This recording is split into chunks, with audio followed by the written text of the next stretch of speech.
हम भारत के लोग नियति से ये वादा करके चले थे कि लोकतंत्र हमारे लिए न सिर्फ शासन का एक तरीका होगा, बल्कि वो देश के चहुमुखी विकास का कारण भी बनेगा।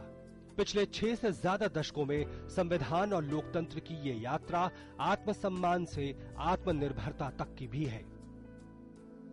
भारतीय संविधान ने यह सुनिश्चित किया कि सालों से समाज का हिस्सा रहे ऊंच नीच, जाति पाति का वायरस अपनी मौत आप मर जाए। लोकतंत्र सिर्फ संख्या का खेल बनकर न रह जाए, इसकी भी ताकीद इस संविधान और संसद ने दी। धड़कते राष्ट्र में युवाओं का हौसला विकास का कारण बना रहा।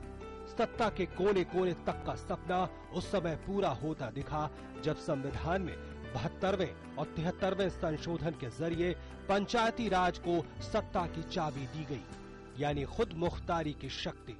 इसी लोकतंत्र ने यह सुनिश्चित किया कि फाइलों में बंद सूचनाओं पर जनता का अधिकार है, न कि बाबुओं का।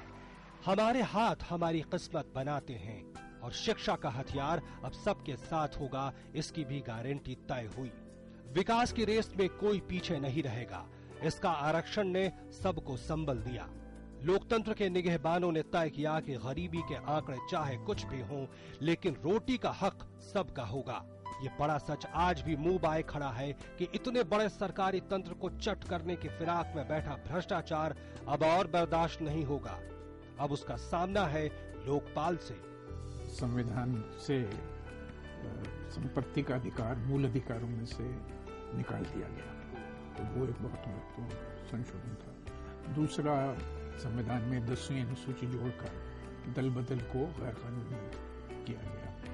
तीसरा, कुछ लोगों के हिसाब से सबसे महत्वपूर्ण संशोधन था पंचायती राज के बारे में, 73rd 74th अमेंडमेंट। लगभग 460 अनुच्छेदों, 12 अनुसूचियों और 25 भागों वाले इस विशाल संविधान के निर्माण में विद्वानों और दूरदर्शी नेतृत्व की एक पूरी की पूरी पीढ़ी ने अपना योगदान दिया।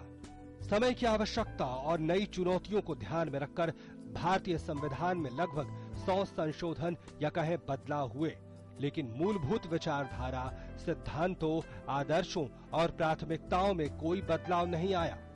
बहुत बड़ी विशेषता रही है भारत के संविधान की कि इसने भारत के सेकुलर कैरेक्टर को जो है जीवित रखा है, और सेकुलरिज्म के ही तहत कोई भी वर्ग हो, चाहे दलित हो, आदिवासी हो, पिछड़े लोग हों या माइनॉरिटी के लोग हों, सेकुलर सरकार रहेगी, सेकुलर समाज रहेगा, तभी इन सब का उत्थान होगा। एक तरह का मिरेकल है। आप किसी भी अगर 1950s की जो स्कॉलर्स हैं अमेरिका के या दूसरी जगहों के, तो उनकी बात करें तो इनके लिए कभी लगता नहीं था कि भारत एक संघ के रूप में रह पाएगा काफी दिनों तक। उनको लगता था कि यहाँ पे डिविजन्स इतने ज्यादा हैं। आप देखें कि लैंग्वेज के नाम पे इतने सारे स्टेट्स हैं और उसके अलावा भी बहुत सारे लैंग्वेजेस हैं।